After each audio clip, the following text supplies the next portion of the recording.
again to introduce Columbia's program, Suspense. With us in Hollywood tonight as star is Mr. Gene Lockhart, whose remarkable characterizations on the screen have won him a notable following with American audiences. It is with rueful satisfaction, but with satisfaction nonetheless, that the genial Mr. Lockhart contemplates his reputation. Because of his cinematic misdoings, his numberless treacheries, betrayals, and cowardly villainies, he is one of the most hated men in the country today. Our story this evening by John Shaw is called Statement of Employee Henry Wison. And so with the performance of Gene Lockhart as he relates and relives the events of the climactic moment in Henry Wilson's life, we again hope to keep you in suspense.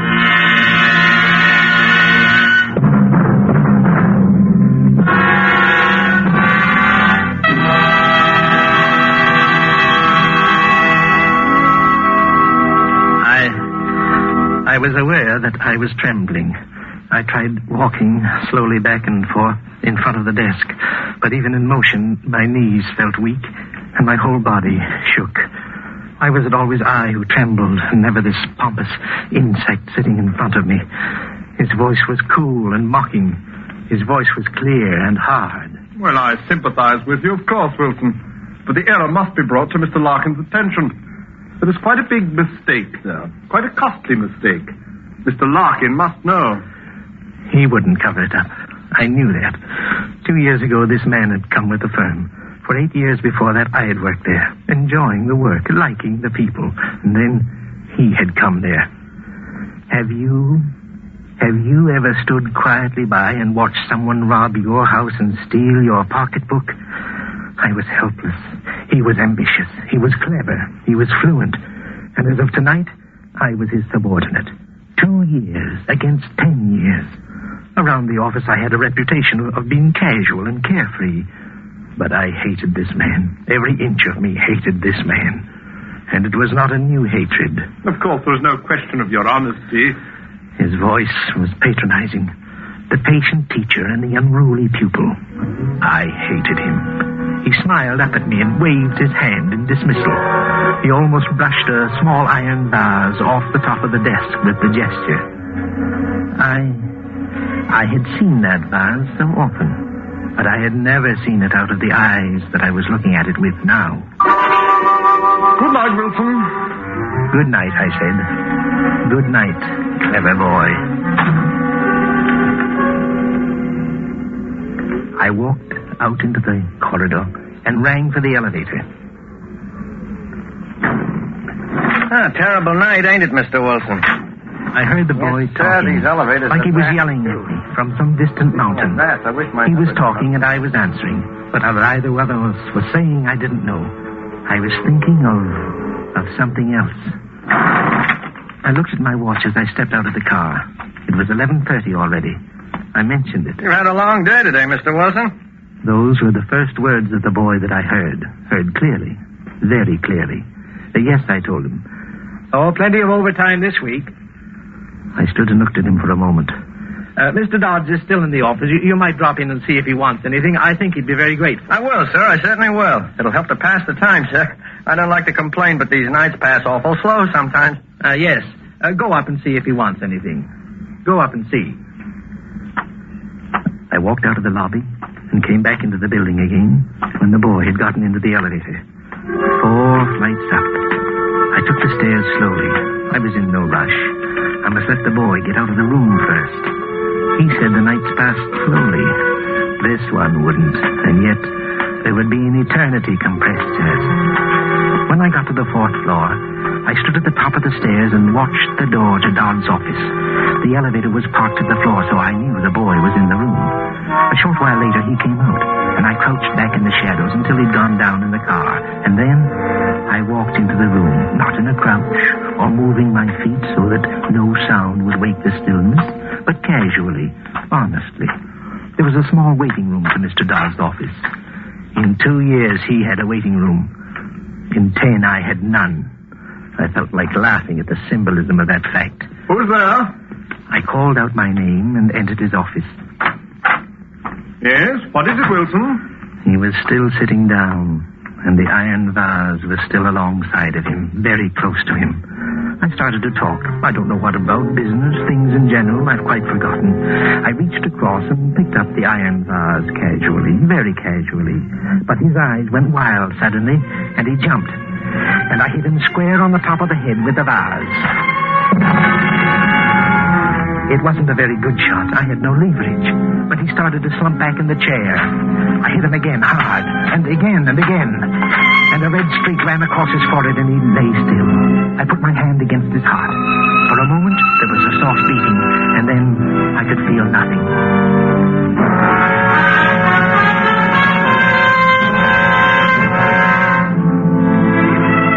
I was very calm and very warm.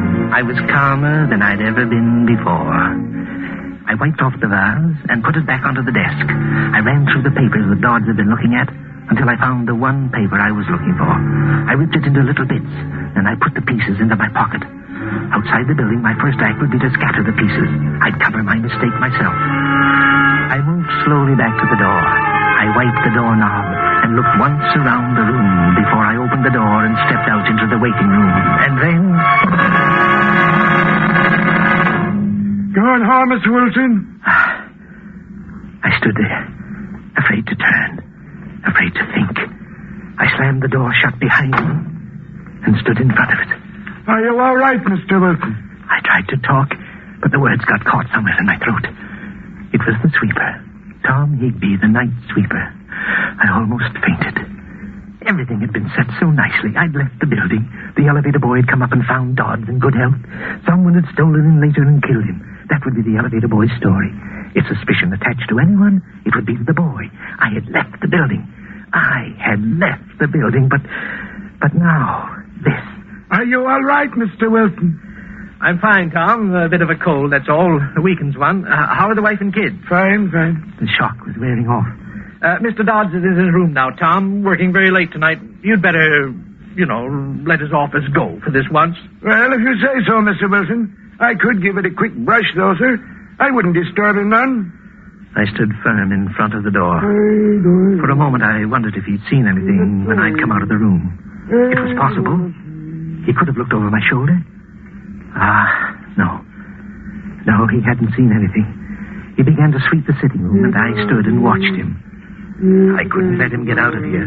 I'd go to the chair if he told me about being there. And I couldn't kill him, too. Oh, what a quick step it had been back to normal. I was nervous again, and I felt a sickness at the bottom of my stomach. I tried to talk, and I sounded stupid. Tom looked at me. I wouldn't have to touch him. It would be his word against mine, and I had left the building. I opened the door quickly and went back into Dodd's office. I tried to keep my eyes away from that thing at the desk. I remember that he kept a bottle in one of the doors, and I took it and brought it out to the sitting room with me. Oh, Tom, Mr. Dodds has a birthday tomorrow, and he wonders if you'll drink his health with me. Well, I don't think you better take any tonight. Mr. Dodds has a birthday. Sometime tomorrow he'll be a day old in the next world.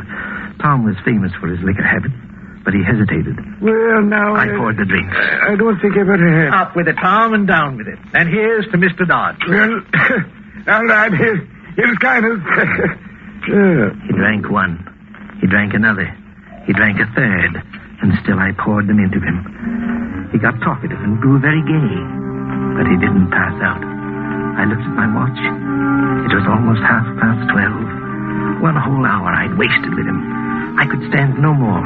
He was drunk. Any test would show that.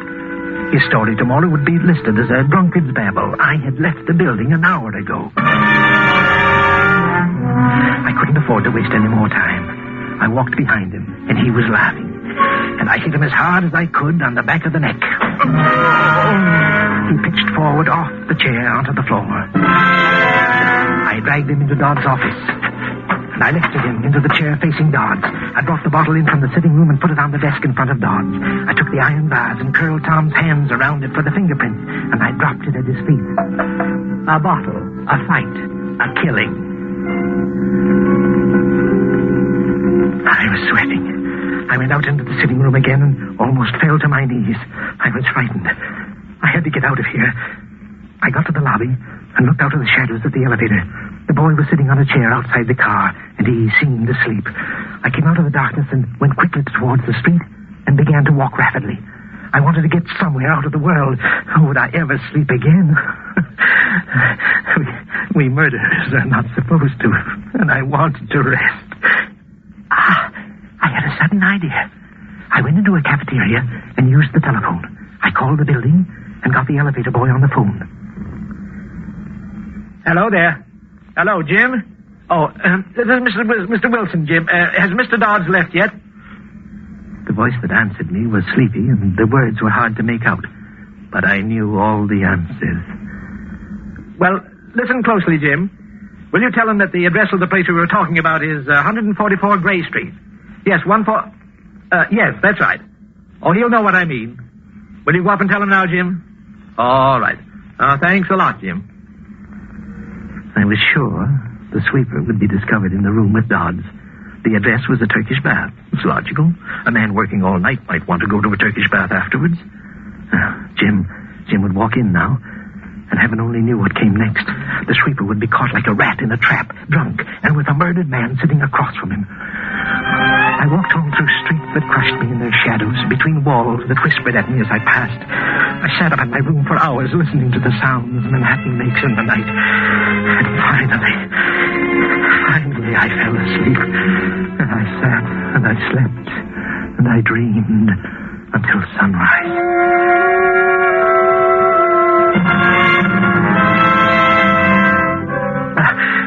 I woke with a start. I was shaking like some miserable wet cur. I took a drink and tried breathing deeply.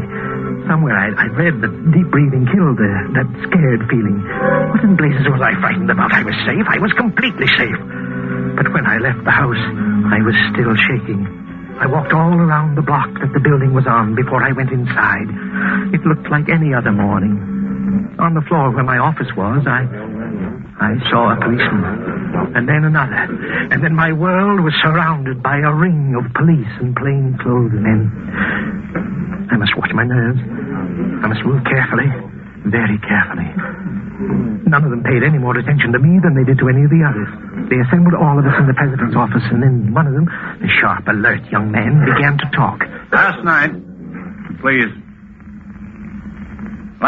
an attempt was made on the life of one of your associates, Mr. Charles Dodds.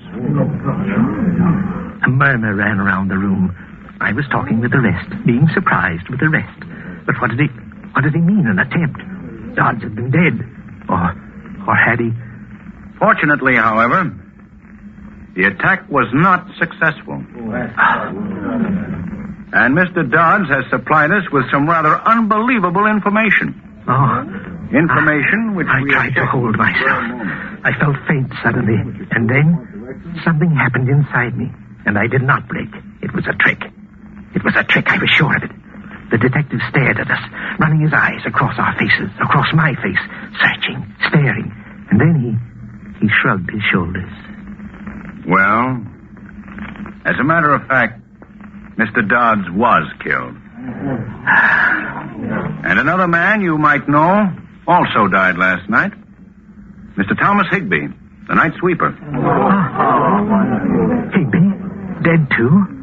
Again, that rustle of voices, that droning conversation that I was part of. Some of them had known Higbee, liked him. I hadn't meant to kill him. Could there be some mistake? I wanted to ask one of these men, was there some mistake? I hadn't meant to kill him. Mr. Dodds was clubbed to death. The night sweeper died of a heart attack. Nothing more is known as yet about what happened here last night. You must all consider yourselves at the disposal of the police, till you're told otherwise. Now, if you... Blasphemy. Why didn't they say something? They were lying to these people.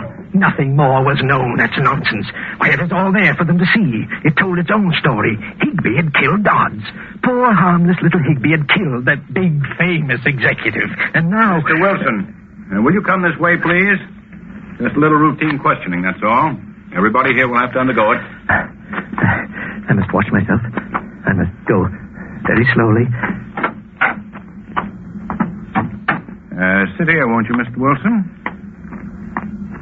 Now, do you remember what time you left the office last night? What time? 11:30. Yes, it was 11:30. I remember mentioning it to the elevator boy. Uh-huh. And what time did you get home? Oh, somewhere about 12:30, I guess. Yes, just about that time. Is there anybody who would swear to that? Well, the elevator boy... Well, I don't mean that.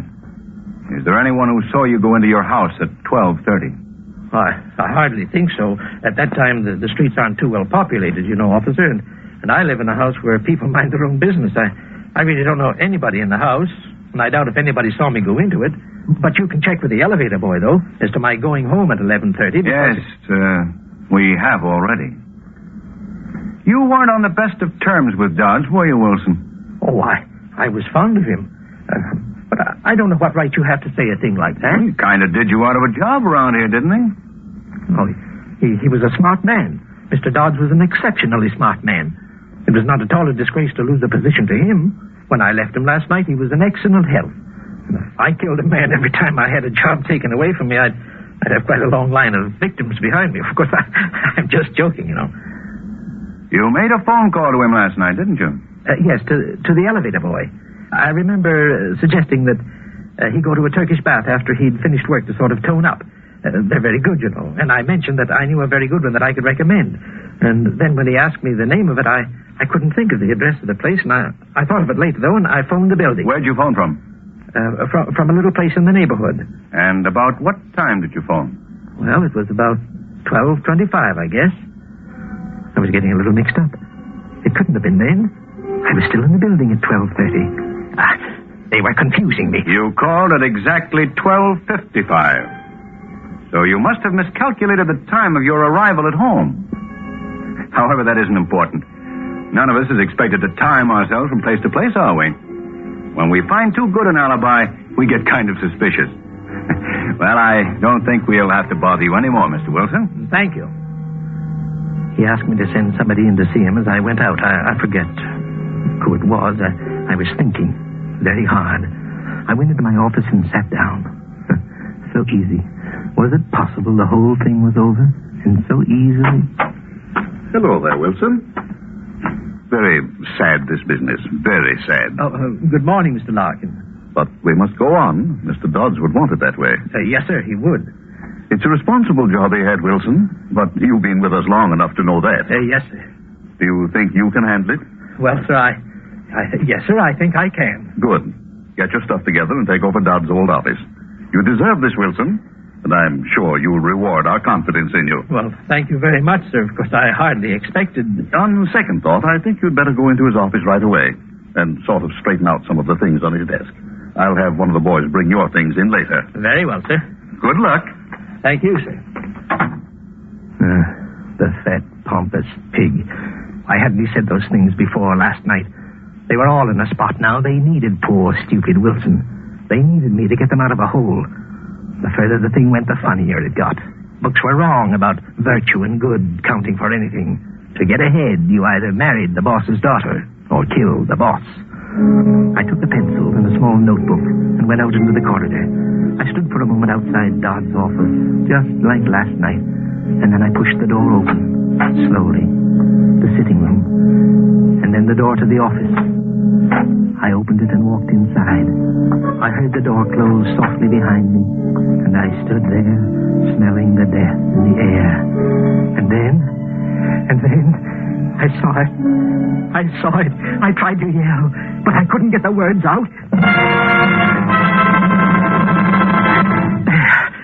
There in front of me, sitting in the chair, when I dropped him last night, was Tom Higby, his eyes open, his expression blank and staring, and at his feet was the bottle and the vase, the same bottle, the same vase. Dodds was all that was missing. I turned and I bolted into the hall. Higby. Well, what's the matter, Wilson? You look like you'd seen a ghost. In the office. Higby. Higby? Why, Higby's dead, man. What's the matter? Mr. Larkin. Where's Mr. Larkin? Why, here I am, Wilson. What's the matter? In the office. What? Why, nothing's the matter in here. I walked in after him. There was nothing there. Nothing. No Higby, no bottle, no vase. But I saw them. Oh, was I going crazy? Was I beginning to go mad? I felt Larkin's pat on my shoulder. He murmured something about everybody being a little touchy, a little jumpy. And then he left. And I was alone in the room.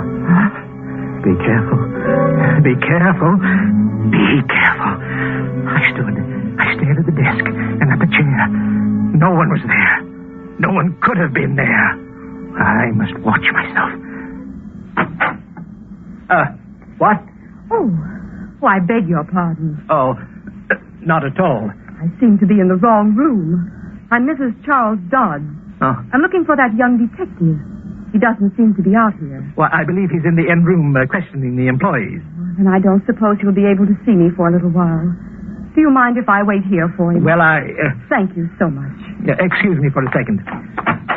Charlie, will you tell the detective that Mrs. Dodds is waiting for him in my new office?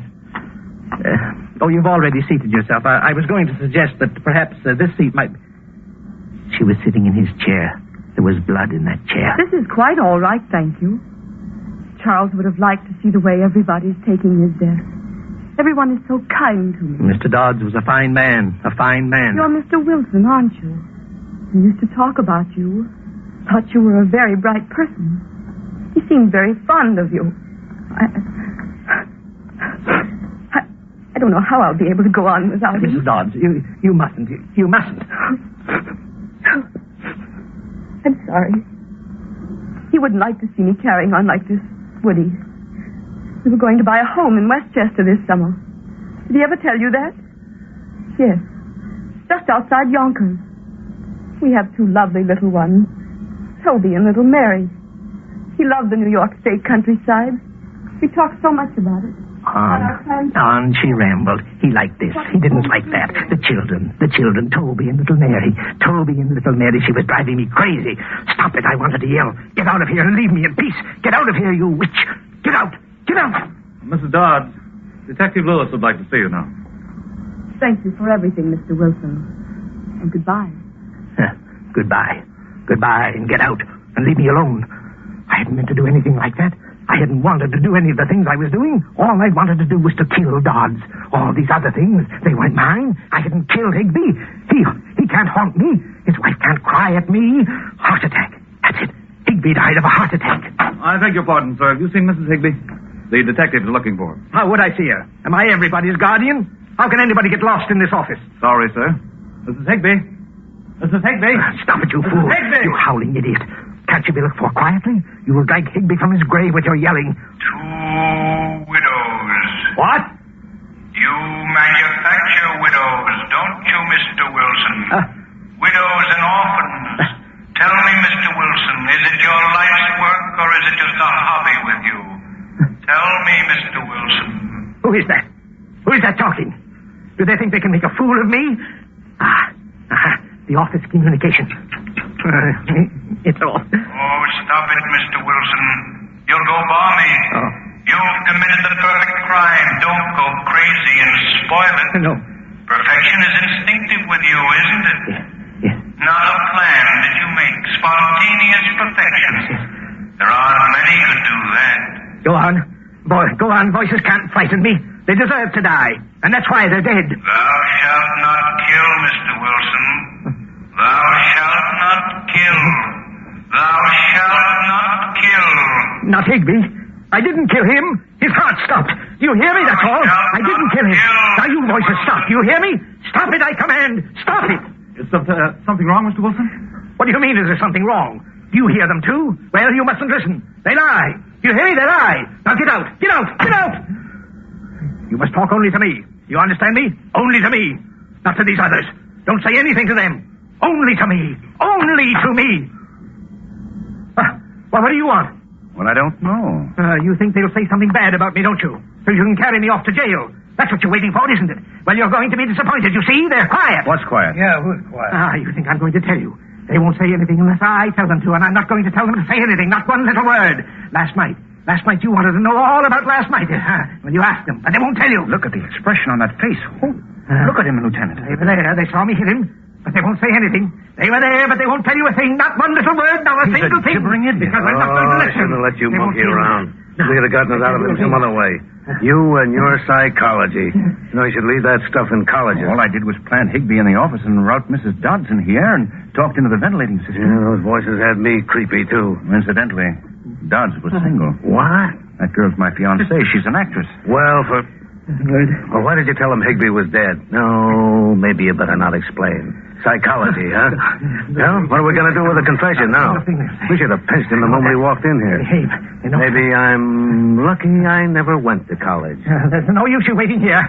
They won't tell you anything. They're mine, all mine. I tell them what to say. All right, get the wagon up here. I'm not going to walk this thing through the streets. I won't say a word.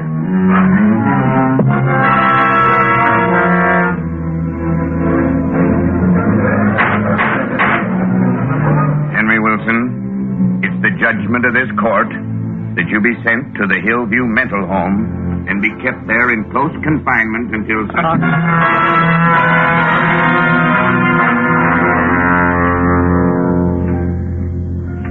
On the voice went. I had stopped listening to voices, all but the ones that I couldn't help hearing.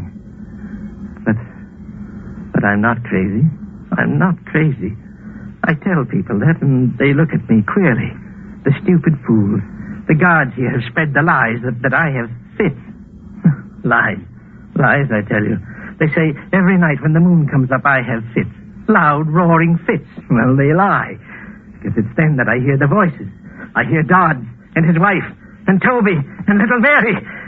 And I sit quietly and I listen to them.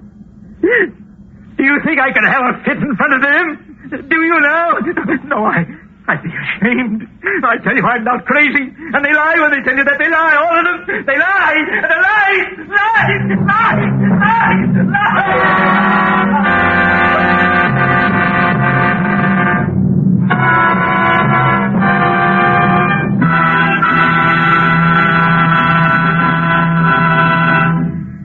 And so closes Statement of Employee Henry Wison, starring Gene Lockhart.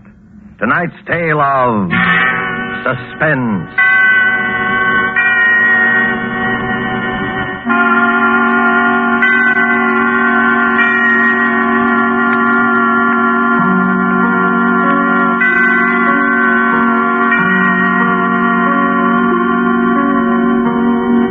This is the Man in Black, who conveys to you Columbia's invitation to spend this half hour in suspense with us again next week, same time, when our two distinguished stars will be Margot and Philip Dorn. They will appear in a suspense play by John Dixon Carr, entitled Cabin B-13.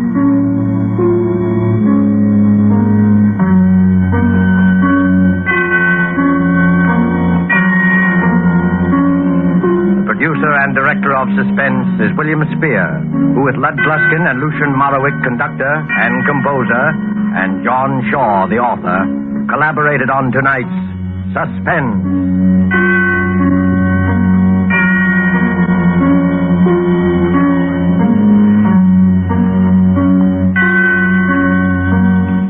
Suspense fans, please note that this program will shortly move to a different day of the week. Suspense will come to listeners in Eastern and Central time zones on Thursdays, beginning December 2nd, and to Mountain and Pacific time zone listeners on Mondays, beginning December the 6th. Now remember, Thursdays, beginning December the 2nd, in Eastern and Central time zones, and Mondays, beginning December 6th, in the Pacific and Mountain time zones for Suspense.